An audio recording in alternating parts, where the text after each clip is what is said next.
My husband and I reside in Nebraska, married for 3 years. Both of us were marrying for the first time. I met my AP in August. Right after the 4th of July trip, I realized I was pregnant. Since it was my first time being pregnant, I was on the lookout for a natural healer or doctor. At that point, I was about 3 months pregnant. I decided to check out a local natural clinic, and that's where I bumped into this young male doctor, who couldn't have been older than 35. He had dark brown hair and a wedding ring on his finger. We chatted in his office for a bit. He told me he was a licensed doctor who respected natural and traditional medicine, but preferred naturopathy because it's calmer and better for patients. The thing is, he seemed really nervous the whole time. His hands were shaking a bit when he took my pulse. I asked if he was new to the medical field, and he sort of stumbled over an apology for being jittery.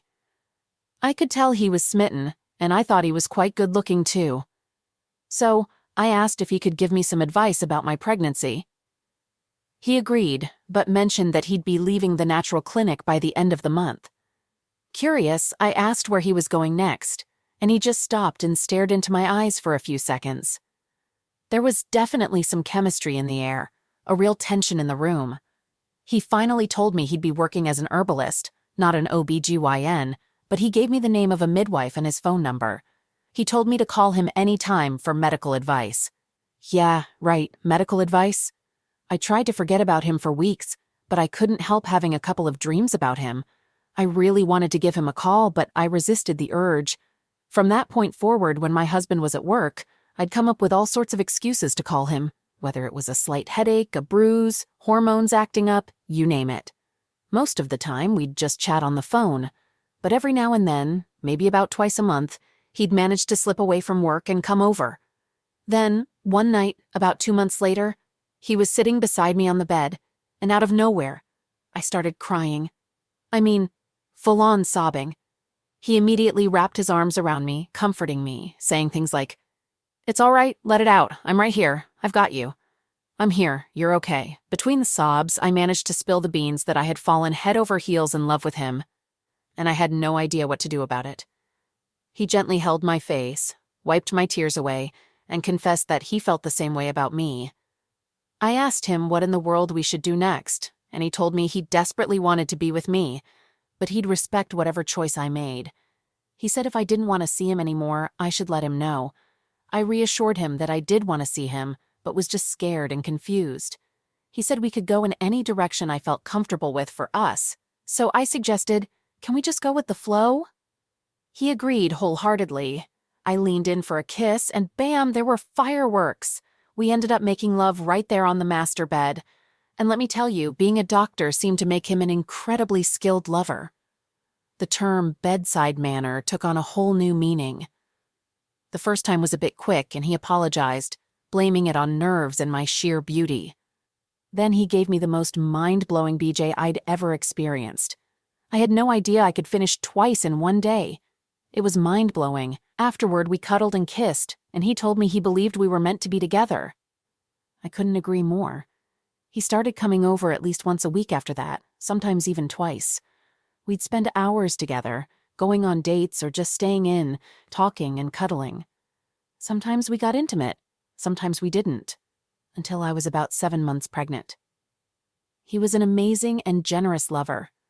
Occasionally, he'd take a day off, but he'd still be on call for emergencies. On those special days, he'd take me out on dates that lasted the entire workday for my husband. One late November day, we went to the park, and when I got too tired to walk because of my pregnancy, he scooped me up and carried me to a park bench. I rested my head on his lap, and he tenderly stroked my hair. We had our first serious talk about our future. He told me he wanted to build a future with me. He said that no other woman had ever made him feel so loved, needed, and important. He opened up about being ready to leave his wife for me, hoping I felt the same. I confessed I was unsure about what I wanted. I loved him deeply, but I also had to think about our baby. Stability was crucial, and I even considered ending our relationship right then. Instead, I told him I needed some time to figure things out between us. He reassured me that he was willing to raise my baby as his own. He envisioned a future where we'd eventually get married and have more children when I was ready.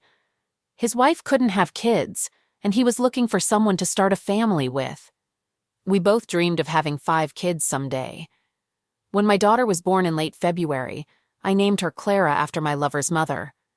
Despite all this, I'm still torn about whether and how to move forward with this man. I love him deeply, and the thought of losing him is unbearable. But I can't ignore the confusion and uncertainty in my heart. Financially, my lover is better off than my husband, so I wouldn't need much from the divorce. In theory, it should be straightforward. However, I often find myself feeling lost and bewildered. Most of the time, I end up crying in my lover's arms. He's incredibly gentle and supportive, always comforting me and promising to take care of me and the baby. I initially thought I was going through postpartum depression and had trouble bonding with my baby. Now I believe it wasn't just depression, but the stress of being in a loveless marriage and trying to build a secret life with my lover. I'm still battling depression, but I love Clara and I miss her, especially since I'm not living with my husband where she is. I confided in my lover about my possible PPD, and he held me close, emphasizing, "So you're unsure about having Clara with us? Whether she's a part of our lives is your decision. If you feel you can't be a good mother right now, it might be best to leave her with him. But you know I will love and care for her as my own. Take your time with such an important decision. It could be the depression talking, not you." I told him I did want her with us, but I felt overwhelmed. My lover had been talking about divorcing his wife every time we met, claiming he had the papers and was ready to file. He desperately wanted me to file for divorce too, so we could be together. However, I needed time to think things through. A few days later, I called my lover and said I wanted to be there with him when he filed for divorce, just to make sure he was serious and not just bluffing. To be honest, I was leaning towards fixing my marriage at that point. I figured I'd call his bluff, and if he had lied about leaving his wife, I'd have a good reason to break up with him. He wanted to know why I wanted to go with him. I explained. First, because you've been a tremendous source of moral and emotional support for me in these past few months, and I want to do the same for you. Second, I want to see how the divorce process works in case I decide to divorce my husband. He responded, "So you're thinking about divorce then? I'd be happy to have you along and keep you company." I mentioned my plan to tell my spouse about us soon, and he seemed quite pleased about it. I genuinely intended to talk to my husband about our situation, but not with the intention of leaving him, as my lover had assumed. So that settled it. He had already taken the morning off work, so it wasn't a hassle for him. I had my mom take care of Clara, and we headed to the courthouse. While I didn't want to be nosy and hover over his shoulder during the process, I got a pretty good idea of how things worked. Surprisingly, it seemed fairly straightforward, even though I'm the type of person who had her mom help with taxes when she first moved out. He did indeed file for divorce right in front of me. He hadn't been lying. Afterward, he wanted to talk about telling my husband and my decision. I told him the truth, that I was still considering divorce as a last resort, and that I was committed to trying to work things out with my husband. He looked really disappointed, but he said he understood. I apologized, and he reassured me, saying, "No need to apologize, especially when you're dealing with so much mental strain. Important decisions like this should never be rushed. I just hope that whatever choice you make, it brings you happiness." He asked if this meant our relationship was over, and I confirmed it. His eyes seemed so sad, and he even had tears in them. I suggested, "What if we both agree to tell our spouses about each other on the same day?" He thought it was a good idea and asked when. I said, "Tomorrow." He paused for a moment, considering, and then agreed, even though it felt sudden for him, as he had planned to let the courts inform his wife. He told me, "You've just broken my heart, you know." I acknowledged it and apologized. He said he would text me tomorrow after he had spoken to his wife, and regardless of whether we remained a couple, I could always reach out if I needed anything. After he gave me a ride home, I couldn't hold back the tears. It was the day before DD Day, the big day. I talked to my mom and asked her to look after the baby for a few days because my husband and I were going through some serious problems that needed sorting out. Thankfully, she agreed. On D-Day, when my husband came home from work, I wasted no time. I sat down next to him on the couch and spilled the beans about everything. I held nothing back and answered all of his questions. He was in tears, and he confessed that he had sensed something was wrong, but didn't realize it was this serious. He mentioned he had chalked it up to pregnancy hormones and hoped it would blow over in a couple of months. However, when I explained how our daughter got her name, he completely lost it. He started yelling at me, calling me a ducking 403. He burst into our closet and began rummaging through my clothes, suitcases, and shoes, dumping them all on the balcony outside our front door. In his rage, he tossed my phone out the door, cracking the screen, and shouted, "Call your boyfriend and go stay with him because you're not staying here." He made it clear he didn't care where I went, as long as I left. So I called my boyfriend, tears streaming down my face. He asked, "Are you okay?" And I replied, "I've never been worse in my whole life. Please come get me. Please, I need help." He inquired if I needed him to call the police or an ambulance, to which I said no, just to come over. I started trying to collect my stuff from the balcony, but I was crying so hard that I could barely see. About 20 minutes later, he pulled up in front of the apartment complex and practically sprinted towards me. I mean, he ran up those stairs. He held me close, and the first thing he asked was, "Are you hurt? Are you safe? Did he hurt you?" I assured him that my husband wasn't like that. He helped me gather my mostly random clothes and shoes, which were all I had in my suitcases, and put them in the trunk of his car. We were about to leave when I mentioned I needed to grab my purse and wallet, so I went back to the apartment, and my husband kept his back turned.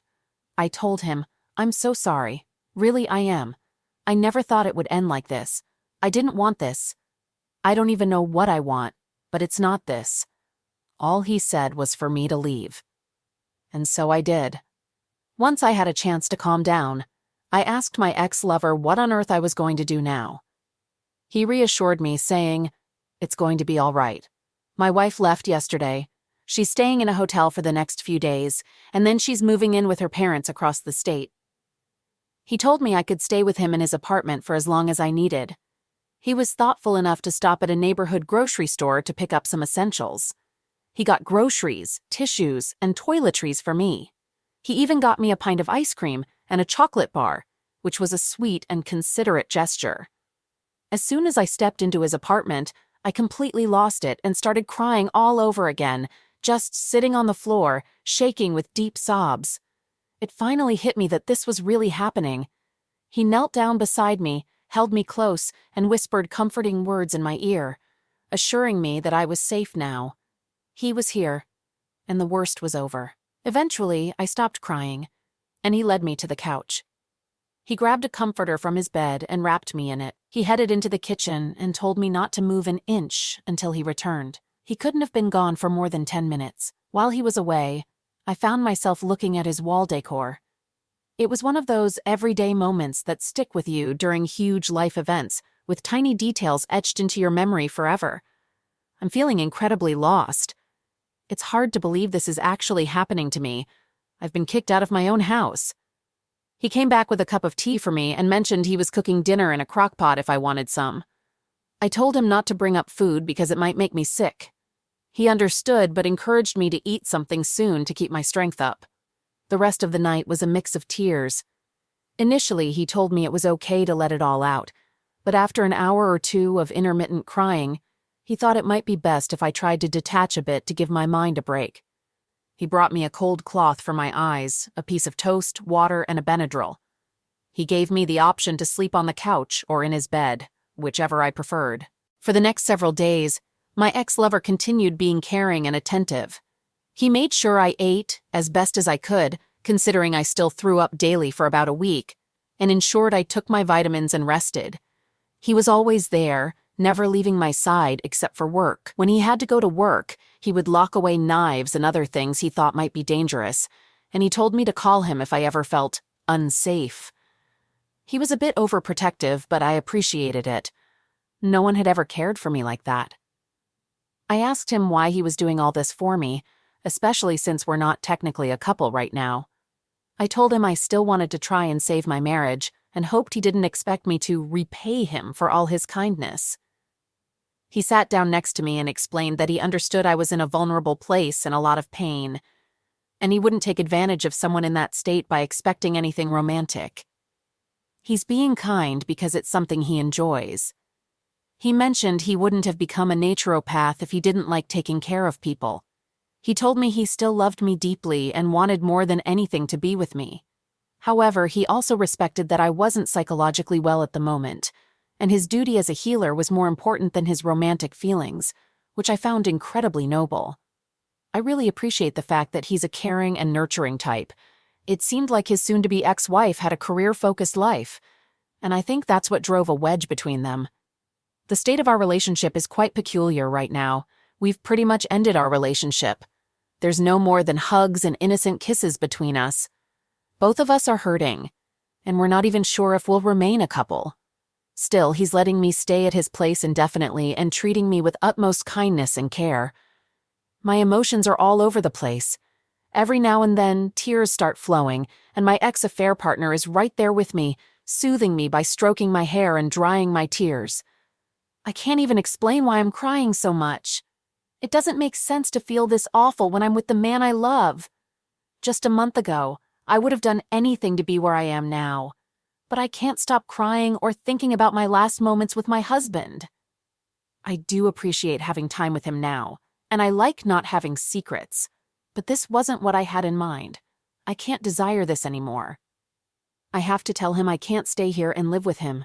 I know if I want to save my marriage, I can't stay here. I have to move out and get back on my feet as soon as possible. But I'm not sure if I can do it. I'm too scared. I can't stay with my mom. I'm afraid to tell her the truth about what's happened in our marriage.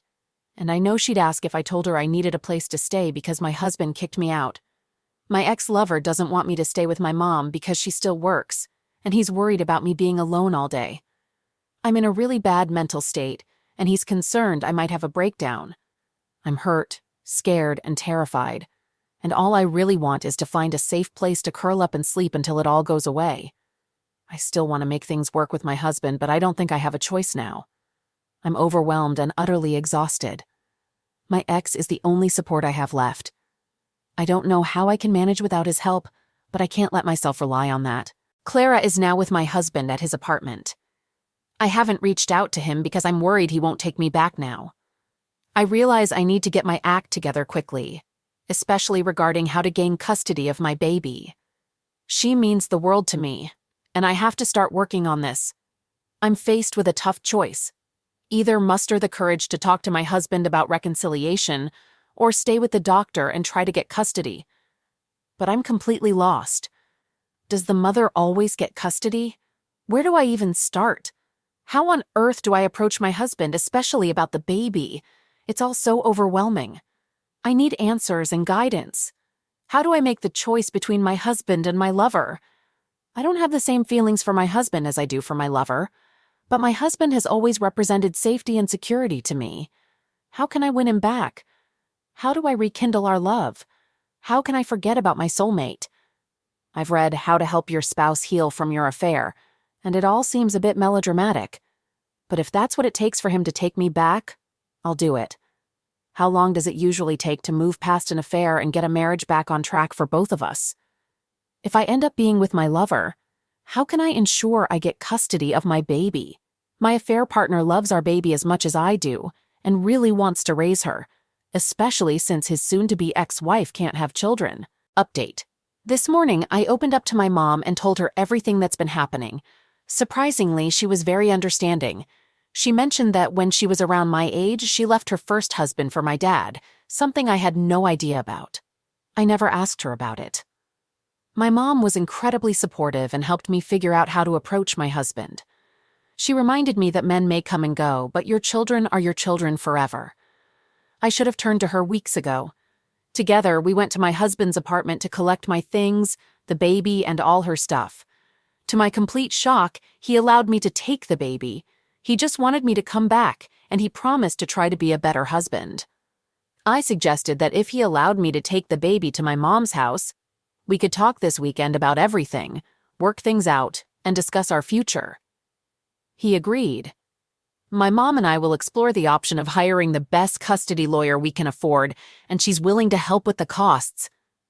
Then, on Saturday, I'll inform my husband that I plan to file for divorce. We'll have a serious discussion about our future. I'm praying that the fact that the baby stayed with my husband for a week without me won't affect the custody decision. But we'll have to wait and see. Mom says that usually, infidelity itself doesn't impact custody for mothers, but the fact that the baby spent some time without me might be a concern. Here's the situation. During D-Day, she stayed with my mom for 6 days, then spent 7 days with my husband while I was with the other man. Now, at the very least, she'll be living with me and my mom until Saturday. Mom is ready to go all mama bear on my husband with me to help me keep custody of our child. Mom assures me that she's here to help, and she's already informed her sister that my husband and I are probably splitting up. My whole family is standing by my side without any conditions.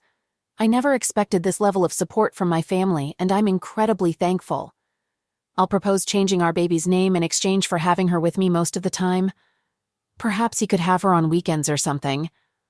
I believe that since I'm aiming for full legal and physical custody and I'm willing to change her name, this is more than reasonable. I hope to get his agreement before we go to court, so we can simply fill out the forms and move on. Given that I named her after my lover's mother, I know he wants her name changed, although he hasn't mentioned it yet. But I have a plan in mind if he agrees to it.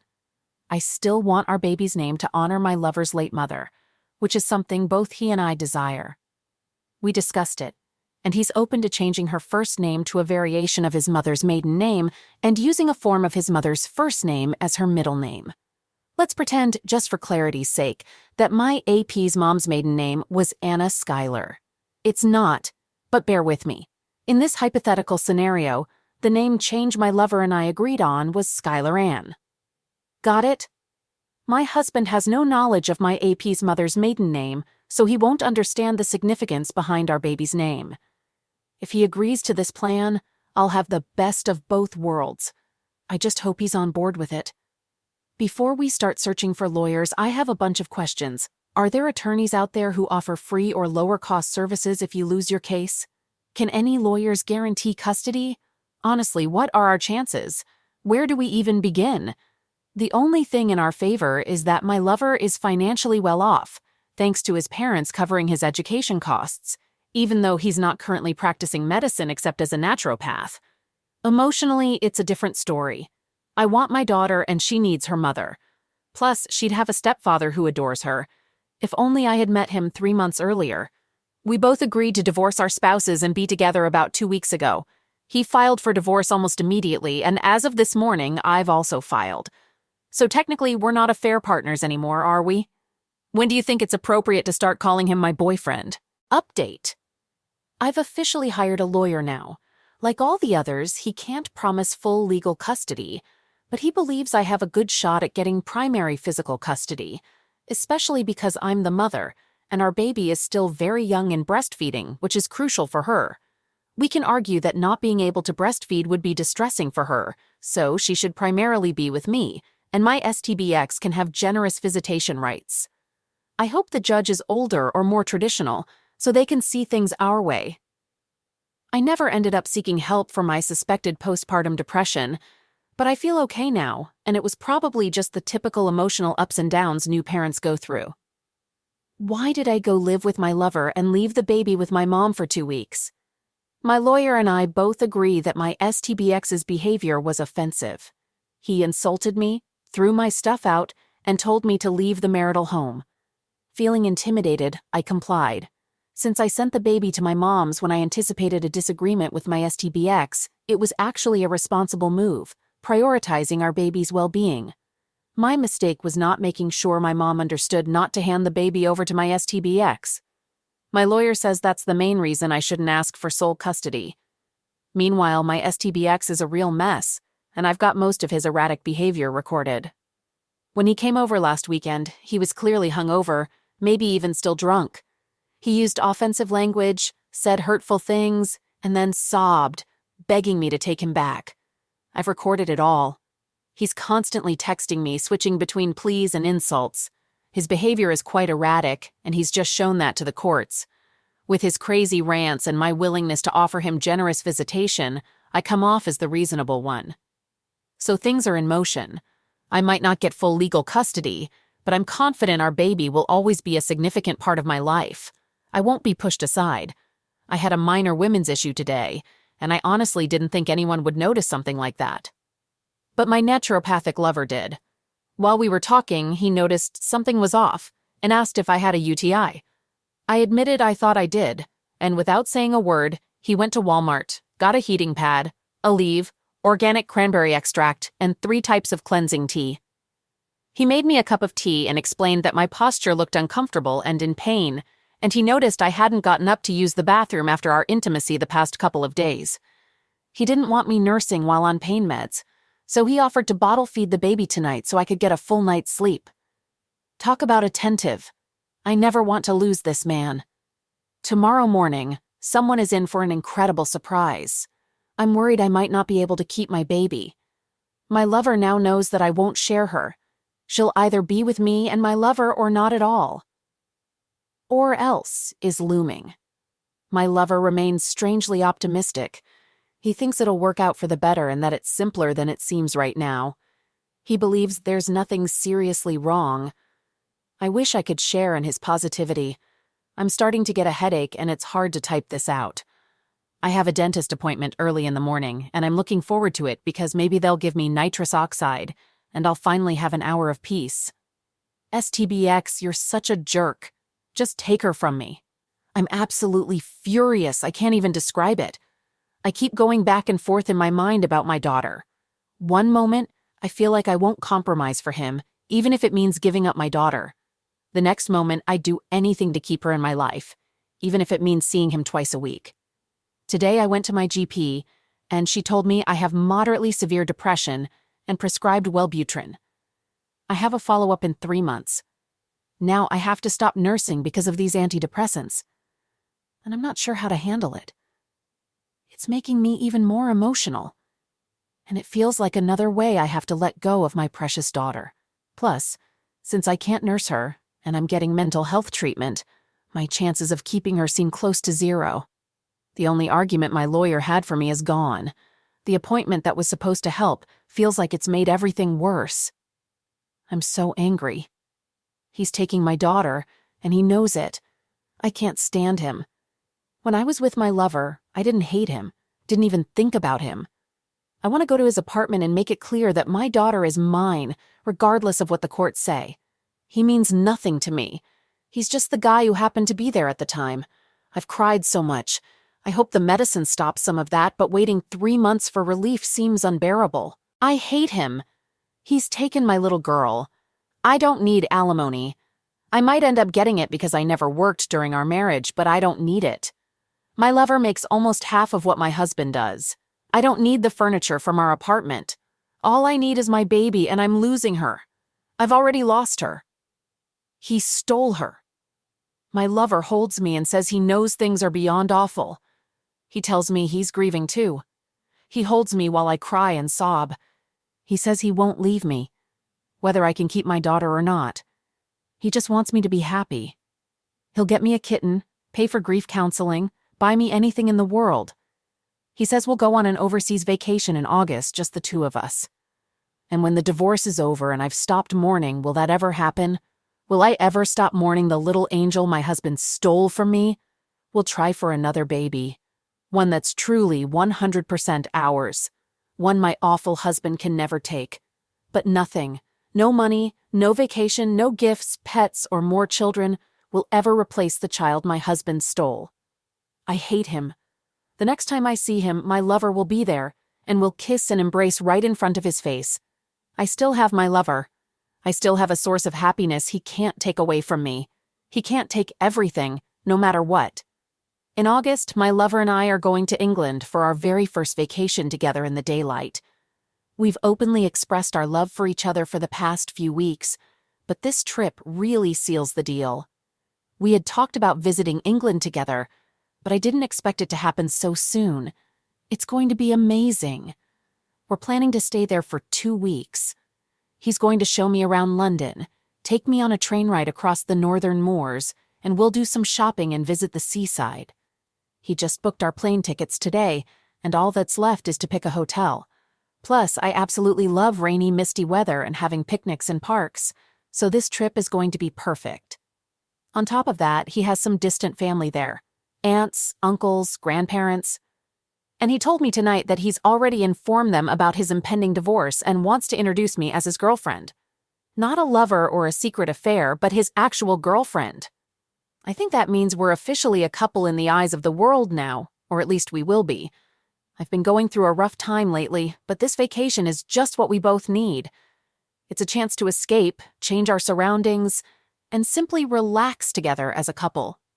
It's an opportunity to take our relationship to a new level and explore new emotional territories.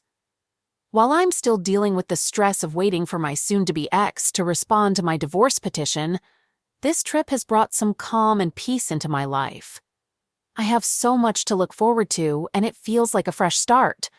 It's like a new beginning, just like the song says. I'm feeling good. Update. Finally, I had a conversation with my soon-to-be ex last Wednesday, and we managed to come to an agreement. Initially, he wanted to fight for full custody, but he decided to give me a chance. He proposed that if I delayed the divorce proceedings for 6 months and attended marriage counseling with him at least 5 times, he would agree to joint custody, with each of us having the baby for 2-week intervals. I agreed to this, and I recorded it, which was a relief. Afterward, he hugged me tightly, started thanking me, and it was incredibly awkward. I didn't respond to the hug and just said, "I knew we would eventually find some common ground. Thank you." Then collected my things and left his place. I immediately called my lover and explained what had happened. He responded, "We'll talk about this after work." When he returned home, he seemed visibly irritated. I asked him what was wrong, and he said, "I don't know, you tell me. Going off to have love therapy with your ex? I don't know how to feel." His voice sounded angry, but his eyes showed pain. So I sat down with him on the couch, played the recording, and told him about the awkward hug and how I didn't reciprocate. I said, "It's just 5 sessions, 5 hours in total. That's all the time I'll be around him. I'm doing it for the sake of our baby." He relaxed, held me, and encouraged me to do what I needed to. I assured him that I'd be secretly recording everything and that he could review all my conversations during these sessions. Then, he surprised me by asking if we could go to premarital counseling together someday. He expressed discomfort at the idea of me having an intimate moment with my STBX that I hadn't shared with him. I was taken aback. Despite talking about a long-term relationship, mentioning marriage was unexpected. I happily said yes, and he seemed overjoyed at the thought. It felt like a fairy tale moment. He appeared happier and less worried at this point. I'm concerned that attending these sessions might hurt my lover more, but I plan to remain neutral, non-emotional, and avoid saying anything that my STBX could interpret as love, longing, or attraction. Now, regarding an update, I had my first marriage therapy session with my STBX on Friday morning. The therapist seemed biased towards my STBX. He spoke first, revealing everything about the affair, and I confirmed it all. Then, she started asking my STBX about his feelings, triggers, and what triggered him, as well as what I could do to help him with his triggers. I sat there in disbelief, shaking my head slowly. Finally, she asked me for my thoughts, and I expressed my astonishment at the situation, considering my constant emotional turmoil since I told him I was leaving and he kicked me out of the house. I thought about asking her how she could expect me to help him with his issues when we're going through a divorce. However, since it's only the first session, and I agreed to 5 of these to keep my daughter, I decided not to bring up the divorce. So the therapist started talking about PTSD and how it feels, like I don't already know, and how my affair might have triggered it in him. I just replied with an okay, and kept quiet from there. At some point she said, "If you think I'm here to hold your hand and say everything's okay, you're wrong." Again, I just said, "Okay." It's been a couple of days now, and maybe I tried to block it all out, so my memory of the session is pretty fuzzy. I answered as calmly and non-confrontationally as possible, even though my eyes were welling up. It's clear this therapist isn't here for me, which is fine because I'm not here for her either. I'm here for my baby. When I got out, my boyfriend was there in the parking lot to take me home, and he noticed I was crying. I told him it was probably the worst therapy session I've ever had, and I've been in and out of therapists' offices since my father died. I started crying uncontrollably and he just held me. When he asked what we talked about, I told him, "We discussed my ex and PTSD, but besides that, I don't remember." He wondered why I couldn't remember, and I explained that I didn't feel right, like I was out of touch with reality. He took me to his clinic, where he made me herbal tea and hooked me up to the oxygen bar, which is just essential oils and 96% pure oxygen. He held me while I drank my tea, and after 30 minutes on the oxygen, I had stopped crying and felt better. We returned to our apartment. I took care of the baby, pumped milk, and went to bed. My boyfriend took over caring for the baby for the rest of the day. That night, I woke up feeling unwell, rushed to the bathroom, and got sick. My chest hurt, my heart was racing, and I couldn't stop shaking.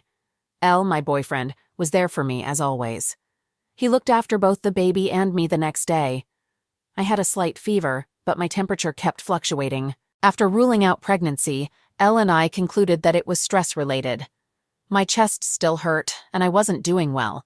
My boyfriend thought it might not be a good idea to go back for the remaining 4 therapy sessions if they made me have such a severe episode and shut down. But I don't care. It's for my little girl. He questioned the point of going if these sessions hurt me so badly that I couldn't even care for my baby and had to stay in bed. However, I have to try. I can't lose my baby. My chest is almost completely better now. I've been sleeping a lot, only waking up to bathe and eat. It's been an incredibly tough couple of days, but I feel much better physically. The fact that I can write about it probably means I'm recovering psychologically too. My boyfriend has scheduled counseling sessions for me with a counselor who specializes in self-love for trauma survivors. He and I are planning to have a consultation with her, and if we find her suitable, he'll pay for private sessions. He was really upset about how dismissive the marriage therapy was of my pain, so he wanted me to have something positive to counterbalance it. He wanted me to experience kindness from someone other than him, so I could be sure it wasn't just him trying to make me feel better. Honestly, everything he does just oozes kindness. I've been through almost all of the therapy sessions now. After the latest one on Friday, my soon-to-be ex and I had a conversation. He actually agreed that when we do get divorced, he said if, but he's in deep denial, he'd let me have custody of our daughter. Finally. I asked him what made him change his mind, and he said he wanted to do the right thing and knew it was best for our daughter to be with her mother while growing up. He wants visitation on weekends, and I said I'd be more than happy to agree to that, especially while she's still young. We agreed to work out the details later. My boyfriend, was a bit concerned when he saw me talking to my STBX outside the clinic. When he picked me up, he got out of the car and asked what we were discussing. I told him he said he's going to let us keep Clara. The worry on his face disappeared, and he asked if I was sure he said that. I assured him that he did. Wanted to hear the recordings, but I didn't have them with me because we were just in therapy, and I didn't bring my VR. I explained that it was an emotionally intense and confusing conversation, and I needed it in writing or recorded. So today, and I went to STBX's apartment with our baby and the VR. Waited in the car while I talked with STBX. He reiterated that he had thought it over and was willing to agree to physical custody for me as long as he could have visitation. I suggested that he could visit on weekends and proposed that we fill out the divorce papers together right there to make it official and uncontested. This way we could update our lawyers and it would be a lot less messy. So we sat down together, and I printed out the paperwork my lawyer gave me, my filing and his response, and we filled them out like 2 reasonable, friendly people. At one point, he looked at me with tears in his eyes and said, "You know we agreed to wait 6 months before starting this, right? We're still waiting, right?" I assured him, saying, "Sure, I'll wait those 6 months for Clara's sake. I won't file until then." He mentioned that we could stop the divorce process once it started, and it didn't have to be the end. I acknowledged this and added, "Honestly, though, I think our marriage has about 5 more months to go." He expressed hope for reconciliation and couldn't believe his life had come to this point. I suggested individual counseling for him and genuinely thanked him for letting me have Clara, preventing a tragedy in my life. I assured him he'd still get to see her as often as he wanted. As soon as I left, I couldn't help but break into a grin. I'm still smiling ear to ear, and my face hurts from it. I told Elle that we'd completed the paperwork, and now it's a matter of waiting, filing, and more waiting. Right in the driveway, Lionel and I shared a kiss, and then we headed home. But not before making a stop at the liquor store to pick up some Nuit Saint Georges, the fanciest bottle they had. We planned to enjoy it by the fireplace, with pillows and blankets, and some soothing Chopin music playing in the background. Of course, I feel a bit sorry for my STBX, but after months of worrying about losing my child, he decided to do the right thing and let me have her. It's an enormous burden lifted from my heart. So, I haven't written an entire post in a couple of weeks, but I thought it was time for one. Things have settled down quite a bit. I'm in therapy, working on dealing with PTSD-related issues. My therapist is someone I've seen on and off since my first diagnosis of BPD years ago. Lionel didn't recommend her, but he joined me for a couple of sessions at my request. She seems to like him. We didn't delve too much into our relationship. Instead, we focused on my father's passing when I was 10 and how it impacted me and my thought patterns. We're trying to get to a point where I can identify and understand my emotions better, rather than just saying, I feel terrible. Things with Clara and my STBX have been relatively uneventful. We have custody of her most of the time, and STBX gets her on weekends. Sometimes in the evenings he comes over for supervised visitation.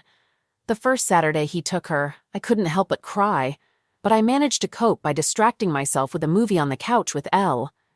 It also served as a good reminder of what truly matters as we planned and packed for our 2-week trip to England next week.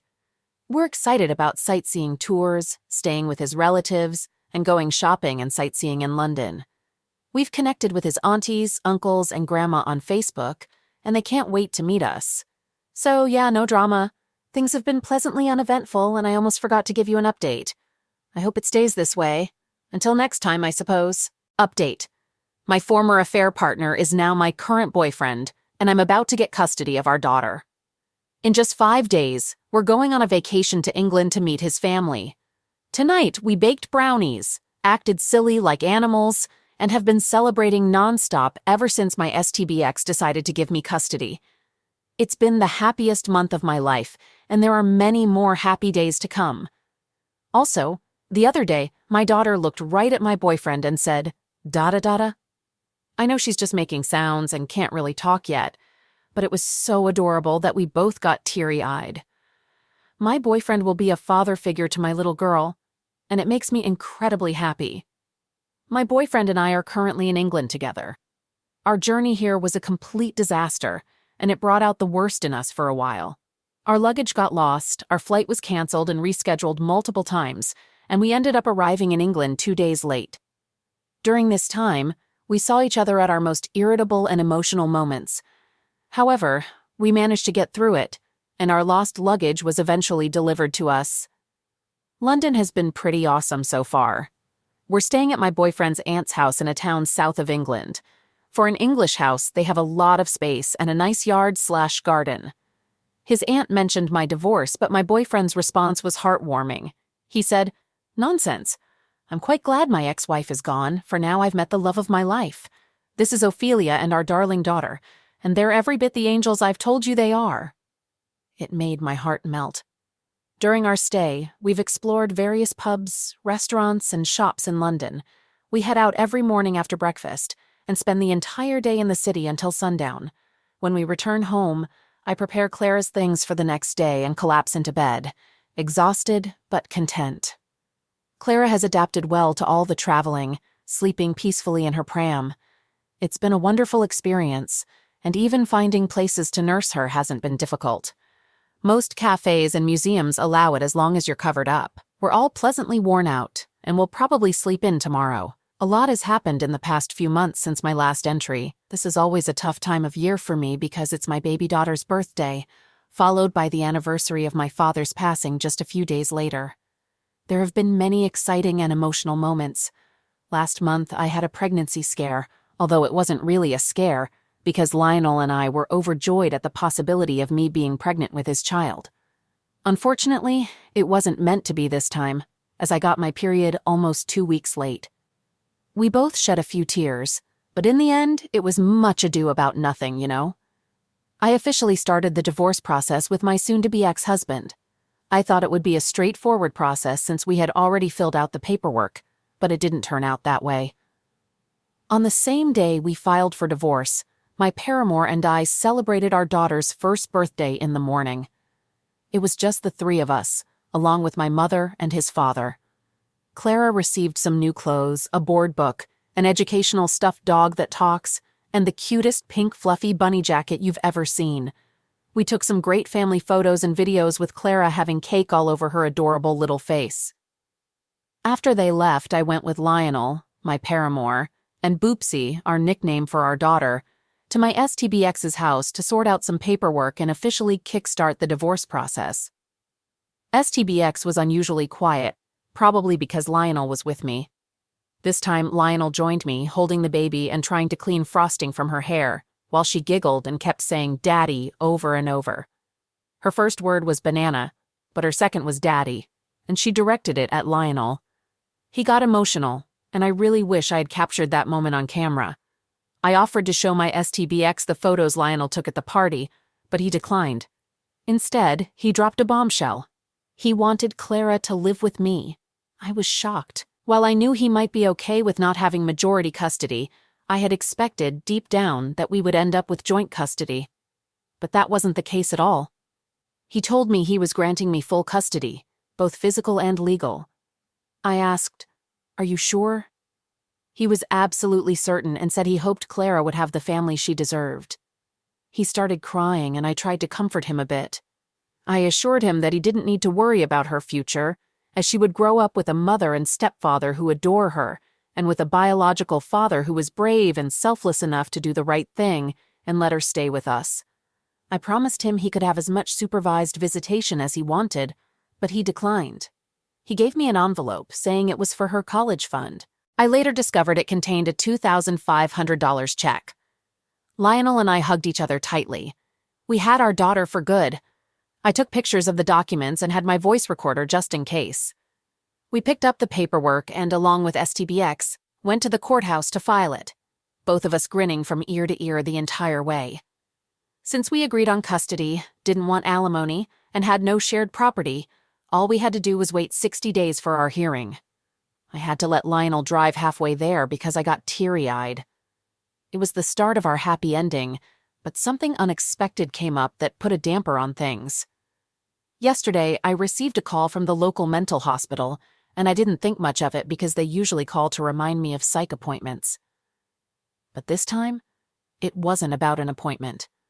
My soon-to-be ex-husband had been in the psychiatric ER for depression, and he had listed me as his contact person when they admitted him. He wanted to call and let me know. I was shocked and didn't know how to react. I just said, "Okay, thank you for informing me," and hung up. And then I burst into tears. I couldn't tell if those tears were from sadness or anger. Lionel walked in when he heard me crying, and I explained the phone call to him. His immediate reaction was, "That jerk! Now he might claim he wasn't of sound mind and try to go back on our custody agreement."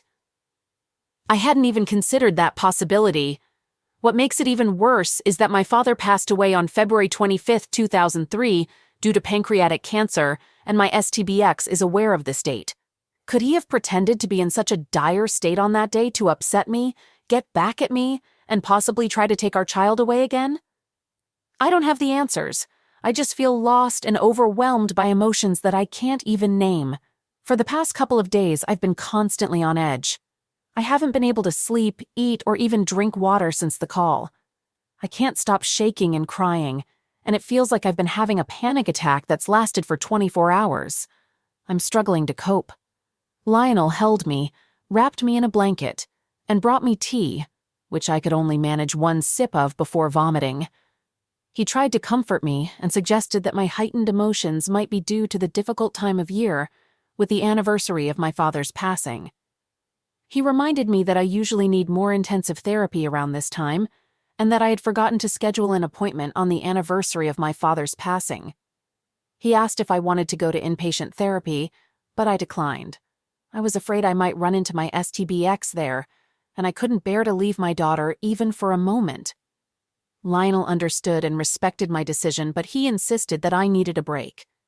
Being the incredible person he is, Lionel arranged for the three of us to stay in his father's guest house for the next 2 weeks. He even packed our bags. He practically had to carry me to the car. He also helped me set up an appointment with a grief counselor for Wednesday the 7th. He and his father will take turns looking after Clara this week, while I try to relax and process all these overwhelming and chaotic events. We've just arrived at the guest house, and I've had a glass of water and a couple of bites of dry toast. It's taken me some time to calm down enough to write about it, even though I've had to stop and lie down several times to catch my breath. I can't believe my STBX would do something so triggering on the anniversary of my father's passing. The audacity of it all.